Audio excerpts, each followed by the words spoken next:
notre Dieu, béni soit ton Saint-Nom, et ta présence comblée des noms. À toi nous remettons tous les services.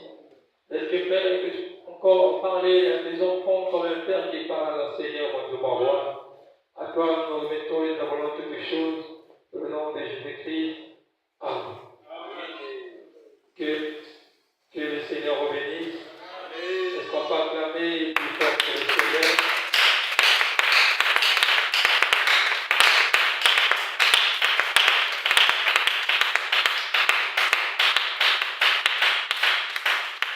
Alors, sans plus tarder, nous allons prendre nos Bibles, nous allons écrire des balles.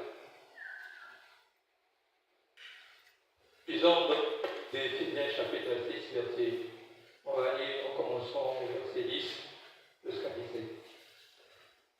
Au reste, fortifiez-vous dans les Seigneurs et par sa force, toute puissance. Revêtez-vous de toutes les armes de Dieu afin de pouvoir tenir ferme contre les risques du diable. Car nous n'avons pas à lutter contre la chair et le sang, mais contre les dénominations, contre les autorités, contre les princes de ce monde des ténèbres, contre les esprits méchants dans les lieux célestes. C'est pourquoi prenez donc les armes de Dieu, afin de pouvoir résister dans les mauvais jours, et tenir ferme après avoir tout surmonté. Tenez donc ferme et avoir la vérité pour ceinture, revêtez la cuirasse de la justice, mettez pour chaussures à vos pieds les ailes qui donnent l'évangile de paix. Prenez par-dessus tout cela des boucliers de la foi, avec lesquels vous pourrez éteindre tous les trains enflammés du malin. Prenez aussi les cartes du salut et le paix de l'esprit qui est la parole de Dieu. Que Dieu, ta parole, vous vous asseoir, Seigneur, bénis la fille de ta parole, bénis le de ce matin. Dans le nom de Jésus-Christ, nous allons mettre toutes choses à toi. Prends soin de tout un chacun de nous, prends soin de ta parole. Parle-nous encore et ton peuple soin. Dans le nom de Jésus-Christ. Amen. Alors, pour aller vite ce matin, parce que je crois que peut-être je ne pourrais pas mettre du temps comme le dimanche passé. Alors, il pourra venir en retard. Il y en a peut-être venir nous trouver, nous sommes en train de sortir. Donc, ce matin, je vais encore revenir de ce que j'ai commencé à parler depuis la semaine passée sur le combat de la foi. Amen. Le combat de la foi et la vie que nous devons nous revêtir les hommes. Donc, devons nous revêtir de tous les que Dieu nous a donnés. Quelles sont les armes de Dieu? Ce sont la parole. Et que Dieu a donné à ses enfants pour combattre les diables, c'est sa parole. Et la parole, c'est Dieu lui-même. Donc Dieu, la chose qu'il a donnée à ses enfants pour combattre, pour attaquer les diables Satan, c'est lui-même Dieu. Est-ce que vous comprenez? C'est lui-même Dieu. Donc, ce que Dieu nous a donné, c'est lui-même. Donc, lorsque nous combattons, alors nous ne devons pas combattre contre la chair ou le sang. Parce que dans le combat de la foi, ce n'est pas que ton frère qui est ton ennemi. Il t'accède. Parce que le combat est spirituel. Et quand c'est que le combat, c'est un test de force. Vous comprenez? C'est un test de force. Vous devez étudier votre ennemi. Vous devez connaître votre ennemi. Or, votre ennemi n'est pas ton frère ou ta sœur. Mais ton ennemi, c'est le diable. Parce que le diable attend celui qui est notre accusateur. Et c'est lui le premier accusateur. Et un enfant de Dieu ne doit pas avoir la vie ou l'esprit d'accuser les gens. Parce que la Bible dit que l'Éternel notre Dieu, il combattra pour nous et nous devons garder le silence. Donc tu ne veux pas avoir cet esprit d'accusation. Parce que tu dois garder ton silence à toi. Parce que celui qui combat à ta place, ce n'est pas toi. Parce que le combat n'est pas physique. Et ta force que tu vas livrer dans le combat, c'est la force qui va venir de Dieu. Cela ne vient pas de toi. Est-ce que vous comprenez? Donc c'est pour cela que vous devez savoir. Tu dois savoir ton ennemi. Et là où le diable attaque. Et le Paul dit que la plus grande bataille jamais livrée, ça se commente dans la pensée de l'être humain.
t'appartient pas. Et notre Dieu n'est pas un Dieu qui est pauvre.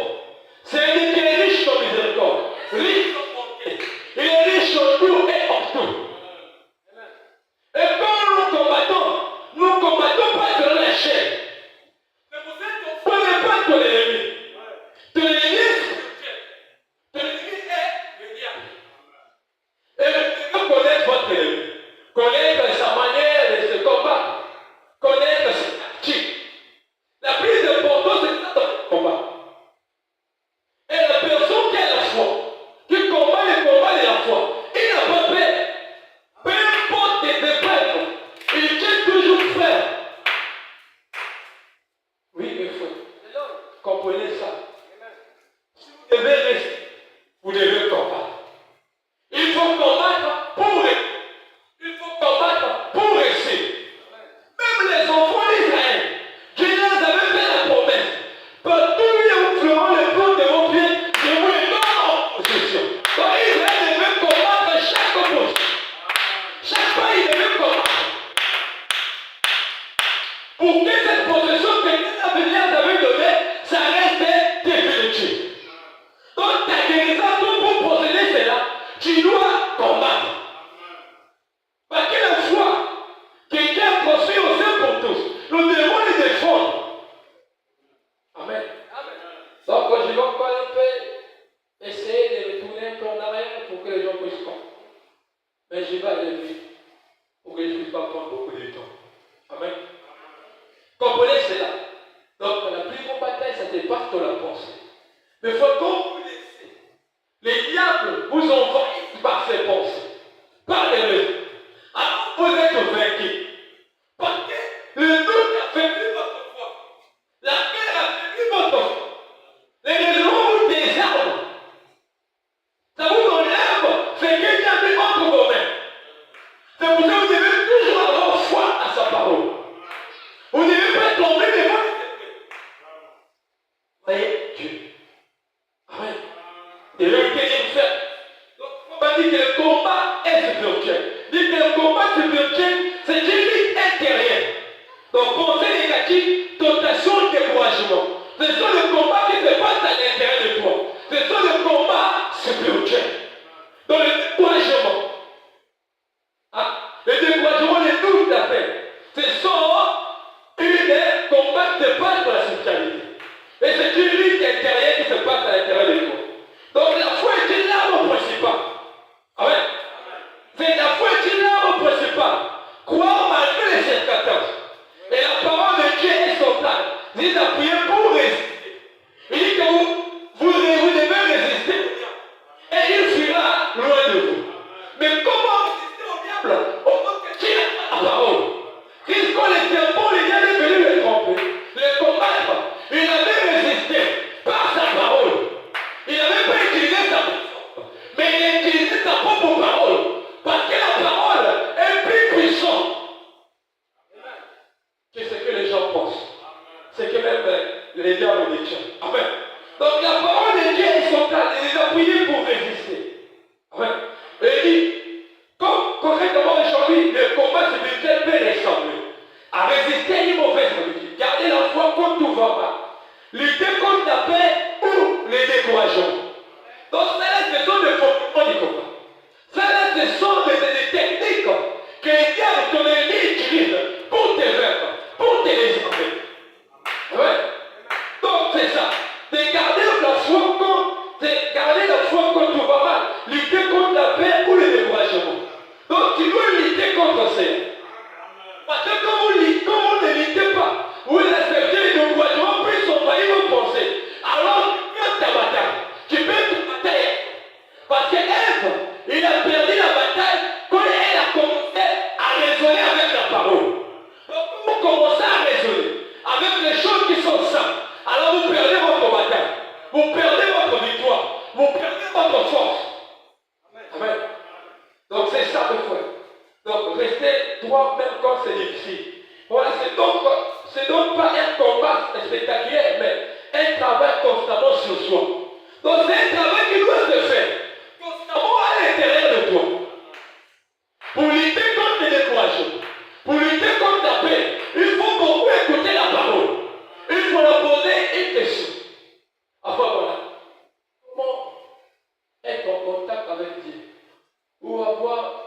l'amour vraiment divin ou parfait, ou pour que Dieu puisse t'utiliser beaucoup, ou pour que je puisse entendre la voix de Dieu, ou pour que je puisse avoir une vie vraiment étonnante devant les gens. Pour me dire que vous devez beaucoup lire, beaucoup écouter et beaucoup prier. Donc, tu dois beaucoup prier.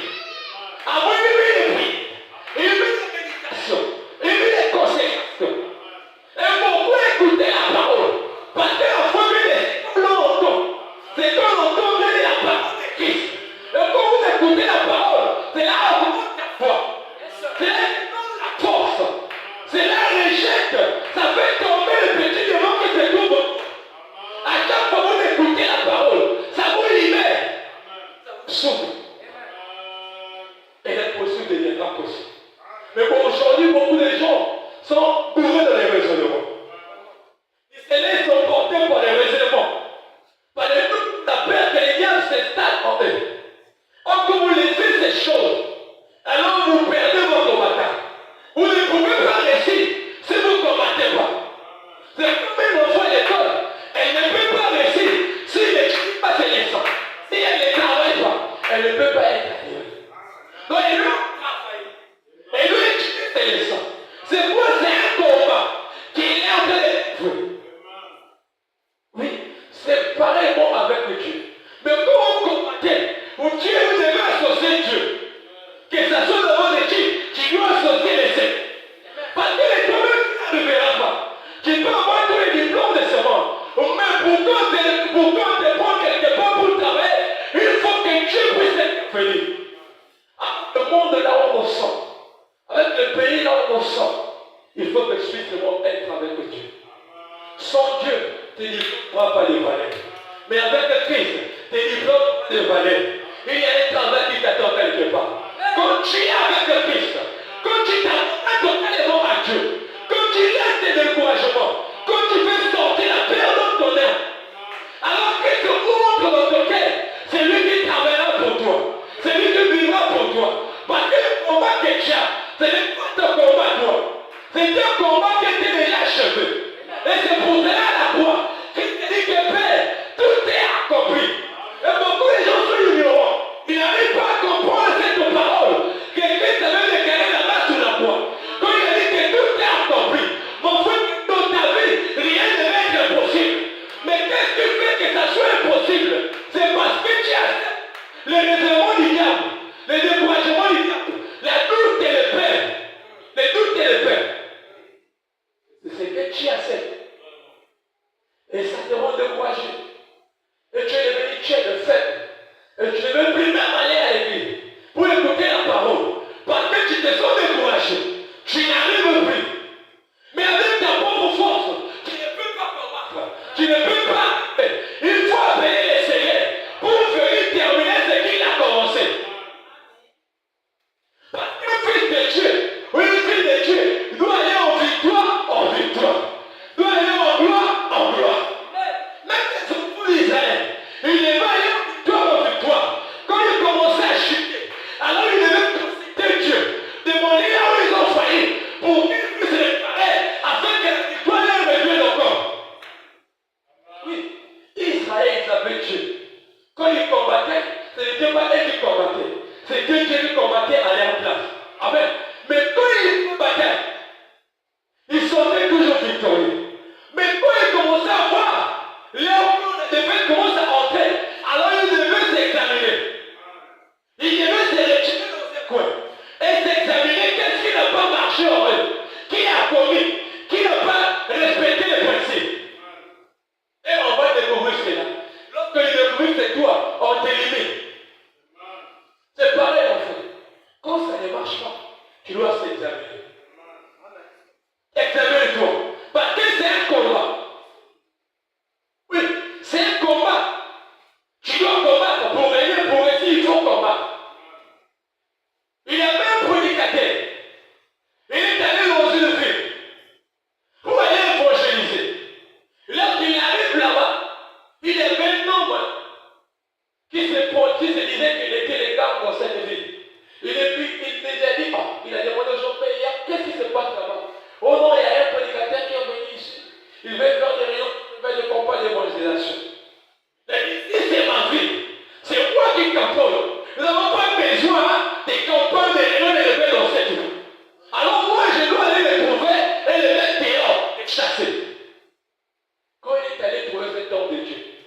dit, oh monsieur, qu'est-ce que tu fais ici? Il rentre dans l'église, là où il va trouver l'homme de Dieu, il était en train de nettoyer la salle là où il avait loué pour organiser ses réunions. Il arrive là-bas, il voit cet homme de Dieu. Il dit, mais qu'est-ce que tu fais ici? Il dit, oh, je suis venu te dire qu'ici, là, ce n'est pas un endroit pour évangéliser. Si tu veux évangéliser dans cette vie, alors tu dois commencer d'abord à me taper. Pourquoi? Parce que cet homme de Dieu lui a dit, mais c'est lui qui m'a dit, tu es venu dans cette vie et il aurait dit comprendre des réunions de lever. Si c'est Dieu, alors il veut comprendre. Il a tapé cet homme. Et cet homme s'est converti. Donc il veut taper cet homme. Et c'est comme il le coup, il s'est relevé, il a donné la main à cet homme de Dieu. Vraiment très fort. Alors il s'est converti. C'est ça, cet homme, on veut même le combattre. Il dit, Seigneur, je dois combattre pour venir. Et il dit, Seigneur, augmente mon courage. Alors si tu n'as pas le courage, tu dois demander de monter ton courage. Il y a des gens, il va aller évangéliser, mais il n'a pas le courage. Il va aller exhorter quelqu'un, il n'a pas le courage. Demande le courage. Il a dit de monter ton courage. Parce que c'est un combat. Tu dois aller faire des âmes perdues. C'est un combat. Amen. Comprenez ça, mes frères. Donc il dit, la victoire ne vient pas de la force humaine, mais de quoi? La parole. Vous voyez, la victoire ne vient pas de ta force. C'est pour ça que nous n'avons pas lutté contre la chair ou les sangs. Parce que la victoire ne vient pas de la force humaine, mais ça vient de la parole. La victoire vient de la parole. Parler est la parole. Quand tu parles la parole, tu es fortifié. Tu es avec toi. Et il restait ferme dessus. Amen. Restez ferme dessus. Et il dit la foi comme position de victoire. Hein? Tu ne combats pas pour gagner, tu combats depuis une victoire déjà donnée par la foi. Amen. Tu combats une victoire déjà donnée par la foi. Quelle est cette victoire donnée par la foi? Où s'est passée cette victoire? Là-bas à la croix. La maladie a été conquête. La pauvreté a été conquête. Toute chose Christ avait dit, c'est à la croix. Et il nous a acquis cela. Amen. Donc, tu combats depuis une victoire déjà donnée par la foi. Donc, le rôle du croyant, c'est tenir ferme, refuser les doutes, rester aligné avec ce que le croit. Je te dis que tu es un chrétien. Je te dis que tu es un croyant. Mais tu n'arrives pas à tenir ferme dans la parole. Tu n'arrives pas à refuser les doutes. Tu es toujours là à raisonner. Tu es toujours les diable t'empêche d'aller adorer ton Dieu. Tu es toujours les... Ce sont des raisonnements. Ce sont des pensées. Hein? Que le diable met en vous jusqu'à ce qu'il vous atteigne. Quand il t'atteint, alors tu peux être dans ton bataille. Parce que le diable t'entend. Je lui ai réussi. Je lui ai eu. Je sais que tu peux encore revenir. Tu peux encore renouveler. Non, c'est vous qui êtes avec. Une fois que tu es déjà parti. Tu as perdu l'une de tes vertus en toi. Et pour récupérer cela, il faut encore du travail. Oui, quand tu perds les vertus en toi, pour récupérer cela, il faut encore un travail. Un travail doit se faire. Ça sera même un double travail pour obtenir cela. C'est pas facile. Ton combat doit être dit. Mais quand on écoute la parole, le combat est facile. Christ prend le contrôle. Comprenez ça, mes frères. Que rien t'empêche de venir servir ton Dieu. Que rien t'empêche de venir écouter la parole. Il n'y a pas de chose de plus précieux que la parole. Regarde mon frère, tout est fait sur la terre. Parce que les cieux et la terre passeront. Mais la parole de l'Éternel ne passera jamais. C'est cette parole qui t'amènera au ciel. Les gens ont oublié qui est un ciel à gagner. Et l'enfer est évité. C'est pour ça que beaucoup de gens aujourd'hui, ils se laissent faire par les diables. Ils se laissent que le reste de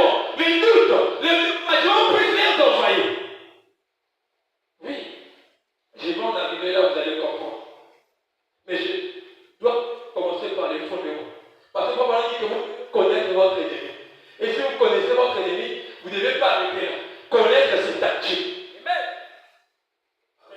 Connaître ses tactiques. Donc cela, ce que je vous donne, ce sont les points de commencement. Le fondement. C'est quand vous voyez la tactique de l'homme parfait. Vous ne pouvez même parler de l'amour ou de la passion sans commencer par les fondements. Tu ne peux pas dire que tu as l'amour au moins que tu n'as pas la foi. Tu ne peux pas avoir la vie de persévérance tant que tu n'as pas la foi. Parce qu'avant de persévérer, il faut avoir la foi.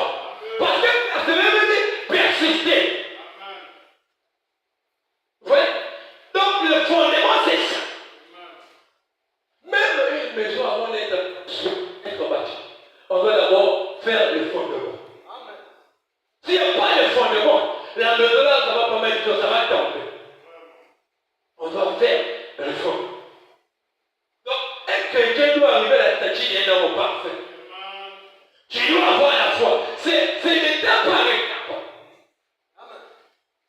De la foi, vient la vertu.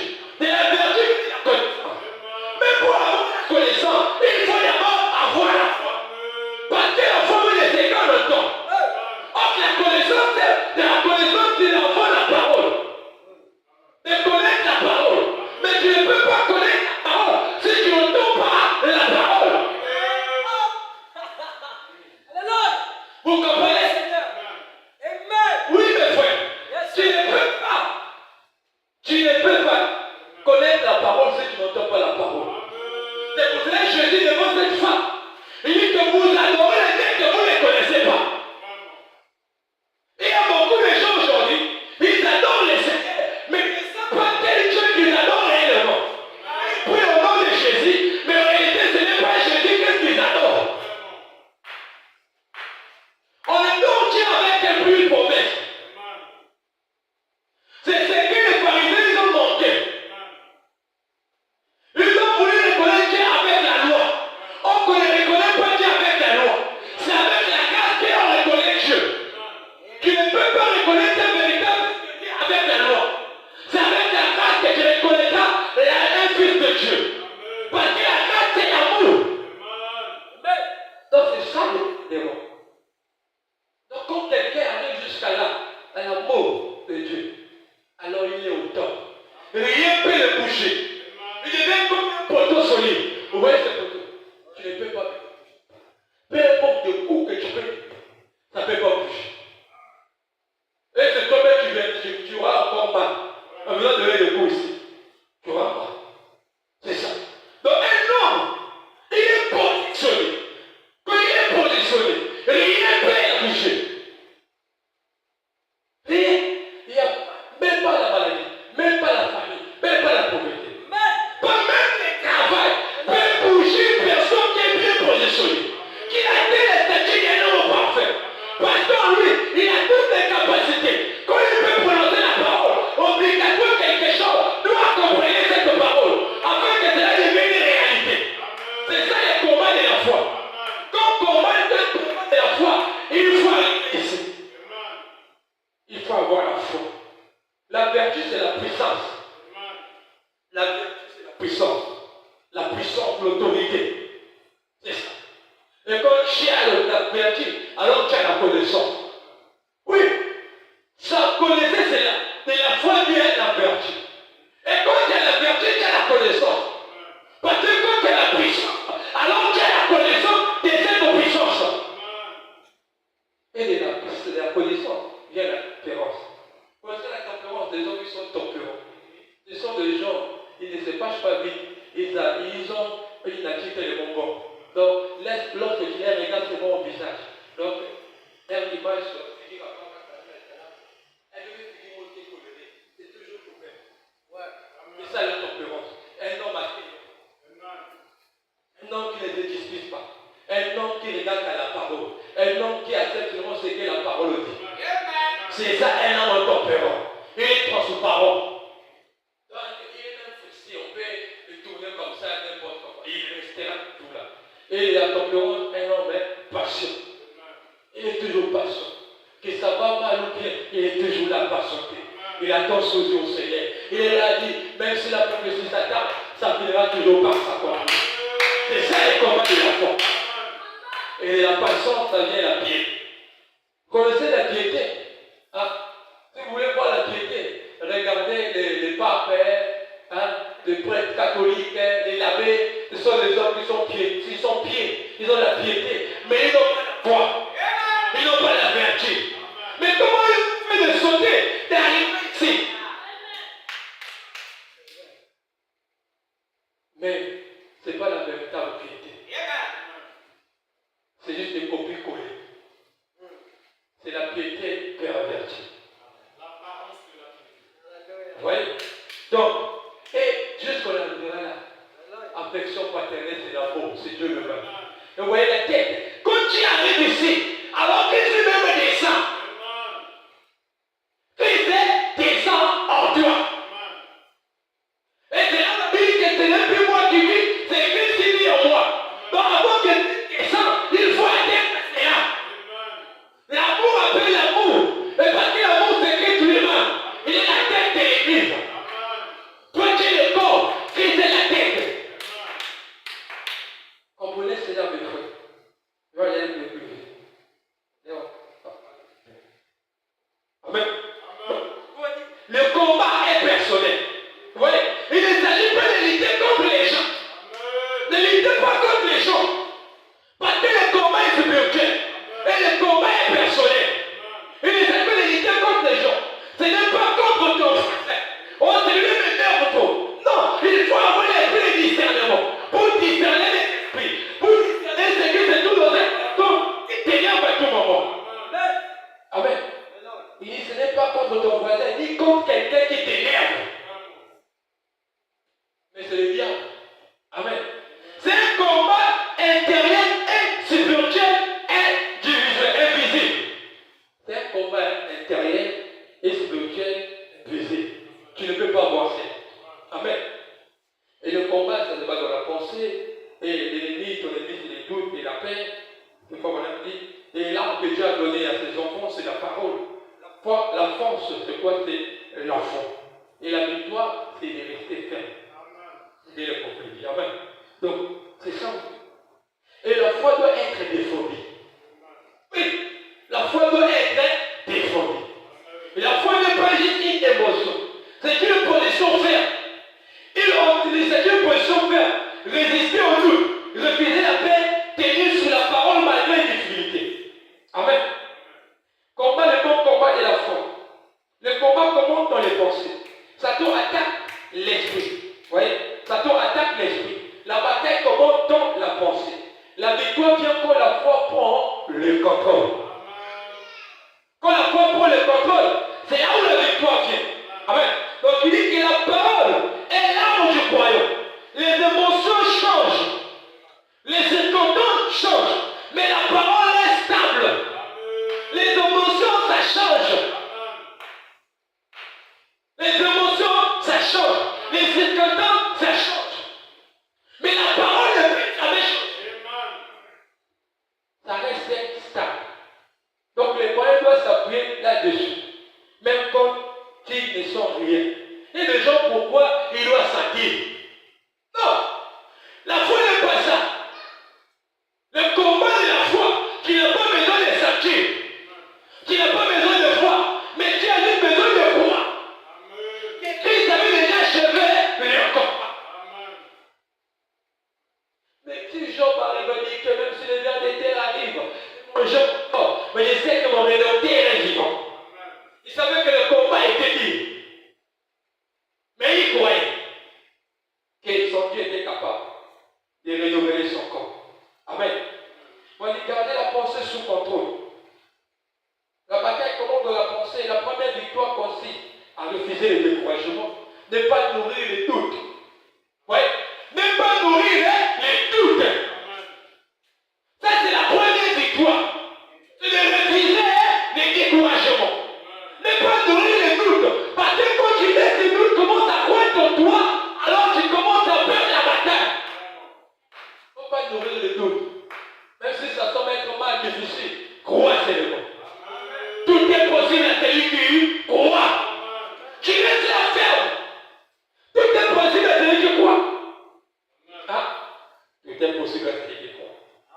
n'est pas nourrir les doutes. Que l'on laisse entrer dans son esprit. Donc restez attaché à la parole. Pour lui, la victoire vient quand on croit ce que Dieu a dit. C'est pas on croit ce que les gens disent ou ce que les parents disent. Non.